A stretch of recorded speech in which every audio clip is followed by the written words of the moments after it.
gheață. Iată, se resimte Deac. Sunt dureroase astfel de contacte. Să urmărim însă lovitura liberă. Trimite Herea. Foarte bine Herea. Gol! Superb gol marcat de Ovidiu Herea în minutul 15. O lovitură liberă. O nouă creștere în jocul său. Să vedem dacă sub comanda lui Răzvan va reuși acest lucru.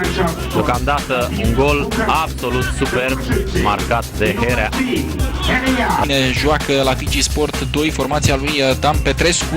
Cuban Krasnodar greșește. Cânu, Deac pasează pentru Herea. Gol!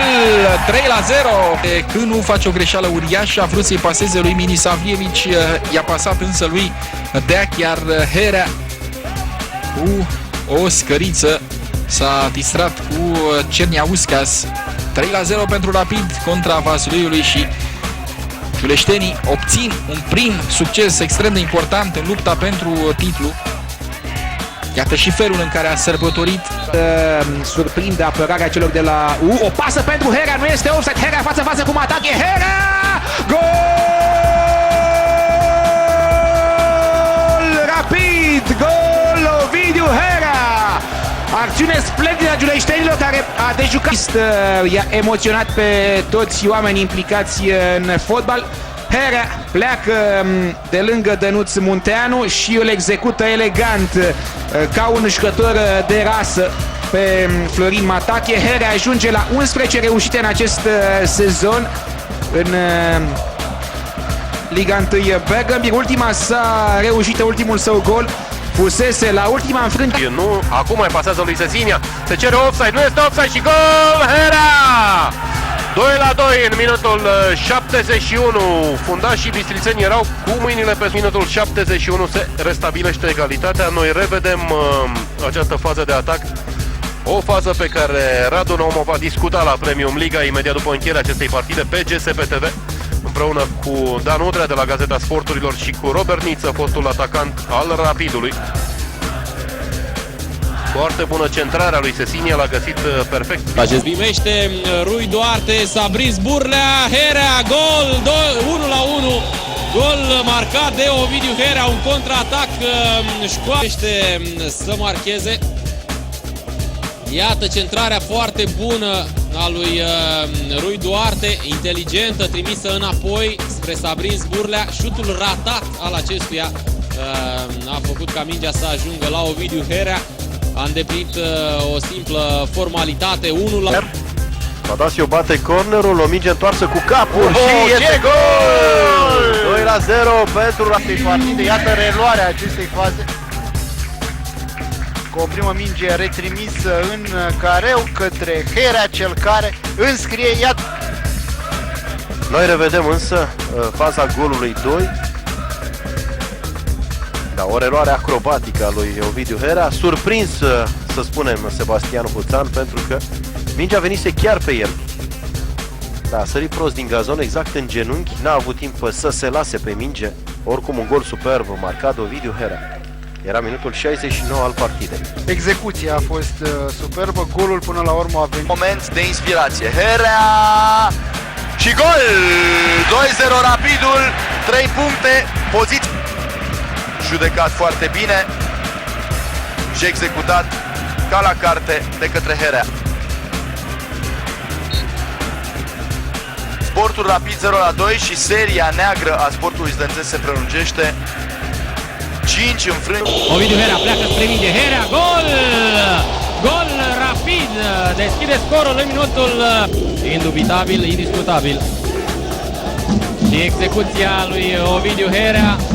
Foarte multă încredere are acest fotbalist în momentul de față în forțele sale. Pleci ca deznădăjduit, parcă un plonjon să fie făcut, pentru că Oprit să ajungă la minge. Herea față-față cu Albut și este gol pentru Rapid. Cu echipierii, bine, vom avea o a doua repriză mult mai disputată cu siguranță, Andrei, pentru că bistrițenii nu mai pot face nimic în cele câteva secunde rămase din prima repriză, însă probabil că meciul foarte încins. Să vedem pe Herea, față-față cu Albut, gol! Herea! în poarta campioanei CFR Cluj. De această dată Herea realizează dubla, iată faza prin care Herea închide practic această partidă. Rapid câștigă cu 2-0 acest meci încrâncenat în fața Gloriei Bistrița. În vreme ce un jucător al Bistriței este căzut în căreul lui Albus și primește acolo îngrijire. Costin Lazar aruncă această minge în partea stângă, nu este offside la Bojovic, Bojovic și este 1-0 pentru Rapid! Gol! Fundașul muntenegrean, nici vorbă de offside la pasa lui Costin Lazar pentru Bojovic, nici vorbă de offside la această minge trimisă de Bojovic pentru Herea. 1-0 pentru Giuleșteni, un start perfect de meci al echipei antrate de Marius Mudică. Și Rapid de Ezechiaș, puternicul fundaș stâng al Rapidului, combină cu Herea, Herea întoarce un adversar, Herea! Gol! Rapid! Gol Ovidiu Herea! Vins cu un șut la colțul lung, iată-l pe Ovidiu Herea, îl întoarce lejer ca în curtea școlii pe Cosmin Moții și îl învinge la fel de ușor pe Naumovski. Moții cândva jucător de națională, ridiculizat de Ovidiu Herea, un jucător pentru care Steaua și Rapid s-au luptat. Moldovenii sunt acolo pe poartă! Gol!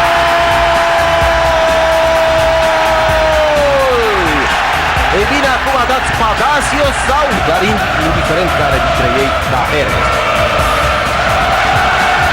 este cel care atinge ultimul mingea. Nu știu dacă nu cumva era în poziție de offside. Da, trebuie să revedem prima reluare, cea de pe linia care uită. Tratamentul golgheterilor, Herea față în față cu Albus, Herea, șutul lui Herea, gol Rapid, gol Ovidiu Herea! Torțele bucurii în peluza Torsidei Vișini, 300 de fani rapidiști bucuroși, Herea le execută pe Florin Costa în fruntea marcatorilor din Liga 1, în fruntea clasamentului golgheterilor. Să vedem această fază. Suntem în minutul 80 al acestei partide. Gol Herea!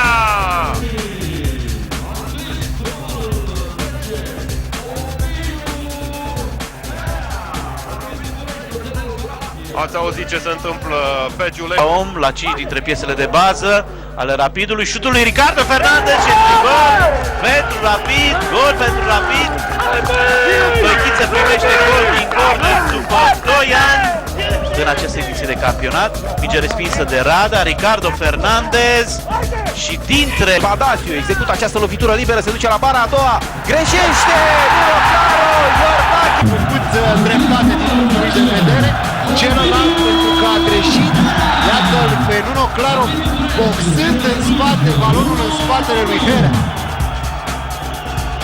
Gafă impardonabilă a lui Nuno Pop, a revenit în poarta Argeșului. Gol! O centrare excelentă. A marcat cu Politehnica Iași, cu Vasluiul de 2 ori și acum cu Internațional Curtea de Argeș, un jucător de la care suporterii Rapidului și în general amatorii de fotbal parcă așteptau mai mult după acesții Lui Ștefan Stoica au câștigat 3 meciuri în deplasare, acum gol! Golul Rapid este unul din care Vasluiul a deschis scorul. Iată centrarea lui Giuliano Spadasio. Și până la urmă cred că Herea este cel care a trimis mingea cu capul. Au venit târziu acolo Miloš Pavlović și Nemanja Jovanović, iată 1-1, 2 lovituri la 77 și este fază periculoasă la poarta lui Kuciak, care primește și golul 3. De grupuri. Să revedem faza. Da, l-a șters pe spate mingea pe Herea. Și bară gol. Ăsta ar fi cadrul cel mai bun. Din acest unghi se pare că mingea trimisă de Giuliano Spadasio nu a fost atinsă de Herea. Ce mai Rapidiști de la tribuna oficială. Lansare repede pentru Herea. Ovidiu Herea în care o protejează bine și gol! De această dată Herea! De colegii Ovidiu! O evoluție bună. A meritat acest gol Ovidiu Herea. Iată, a protejat bine balonul și șut cu stângul în colțul lung pe lângă Brăneț. Finalizare de mare atacant al lui Ovidiu Herea și din nou o pasă care a surprins întreaga apărare a Iașiului în degringoladă. Au avut ieșiri în slăbiciuni în apărare și în prima repriză. Sesinia a fost găsit singur în marginea care... Picioare, dar mai e cale lungă până la finalul partidei. Iată reluarea. Nu cred că trecuse mingea, oricum nu cu întreaga circumferință. Șansa Rapidului a fost prezența lui Herea în fața porții. Nu, mingea nu intrase în poartă, contează mai puțin. Nu știu dacă Herea a vrut să șuteze cu pământul, pentru că altfel... Șește să devieze, Joao Paulo, Gialovic, poate până la Herea, încearcă driblingul, rămâne la minge Herea, este bine plasat Grigorie, fentă de șut a lui Herea, scoate la Grigorie, sunt 4 jucători ai Rapidului Careu, centrarea lui Grigorie, minge de viață, gol! Din faza pe care... Dar e o fază ciudată, să știi, da, el a avut cea mai mare contribuție la această fază, iată reluarea, se pregătea să centreze Grigorie, nu știu dacă asta a fost Grigorie. Grigorie a centrat, Herea a intervenit senzațional, să știi, pentru că a vrut să atingă această minge, nu mingea la cele mai frumoase goluri ale etapei. Senzațională de vină. Prins pe picior greșit portarul Colev, care... Târzie, îl așteaptă pe Mircea Oprea, care a demarat în banda stângă, centrarea lui Oprea și este 2-0 pentru Fece. Dacă la primul gol a centrat Panca, acum asistul l-a dat Mircea Oprea. Apărarea Farului depășită de 2 ori în primele 16-17 minute. Cred că are și curcă partea lui de vină. Foarte bună a fost însă centrarea lui Oprea și un lucru este limpede, Farul suferă pe partea dreaptă. Tot pe aici au pătruns jucătorii naționali. Se păstreze balonul în fața lui Șchiopu, pasă înapoi pentru Dumitru și este 1-0. Cel care a înscris a fost Ovidiu Herea. Iată, utilizat într-o din cele mai importante situații de a marca. O nouă eroare, de această dată a lui Florea, încearcă să pătrundă Alin Ilin. Este și internațional pe deasupra. Haideți să vedem soluția aleasă de Herea. Înculește hitul! Gol! Național! Ce gol superb! 1-0! Doamne, ce execuție! Gusu a rămas stare de piatră pe linia porții. Minutul 69, exact ceea ce vă spuneam mai devreme, ocaziile se răzbună. Herea a demonstrat acest lucru după un început furtunos al reprizei secunde, cu mari ratări ale gorjenilor. Urmează, iată, un gol al oaspeților, un gol superb, semnat dintr-o 69. Revedem o lovitură. Ajuva! Luptează, însă faza rămâne periculoasă. Este 1-0 pentru Feci. Luftul lui Ajuva, degajarea lui McCain.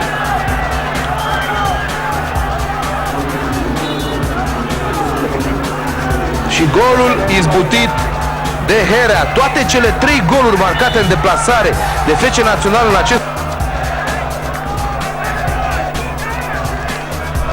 Locuitorii clubului Oțelul de faptul că Gribauskas a fost selecționat și este gol. Da, iată, niciun plonjon, nici o reacție a lui Gribauskas. Spuneam că portarul lituanian, deși Galasiul se mândrea că a fost selecționat în națională pentru joc, iată, în reluare golul bancarilor. Mare aglomerare de jucători. Da, centrare foarte bună. Nemarcat Herea. Până acum mână moartă portarul lituanian Gribauskas. Poate nu a arătat tot ce știe. Acum este rândul lui să aibă soarele în ochi, dacă ne luăm după acest lucru. Ar însemna... Cei mai mulți dintre ei trăiesc doar din amintiri. O combinație interesantă între Herea și Chihaia. Herea așteaptă în centru, primește la Chihaia. Lovitură de teatru și explozie de bucurie pe banca tehnică a bancarilor. 61 este minutul, 0-1 este scorul. Ovidiu Herea. Gol pentru Fece. Neamț, tribunele înmărmuresc. Revedem fază de contraatac, școală putem spune. Să nu omitem Traian nici acea combinație între Herea și Chihaia de la mijlocul terenului, în urma căreia a rezultat această centrare. Este o lovitură de apropiere a liniei de tușă, iată din nou Acea combinație superbă. 1-2, da, 1-2 și ce bine a plecat Herea acolo, a așteptat, nu s-a grăbit deloc, iată o pasă extrem de bună. Vorbeam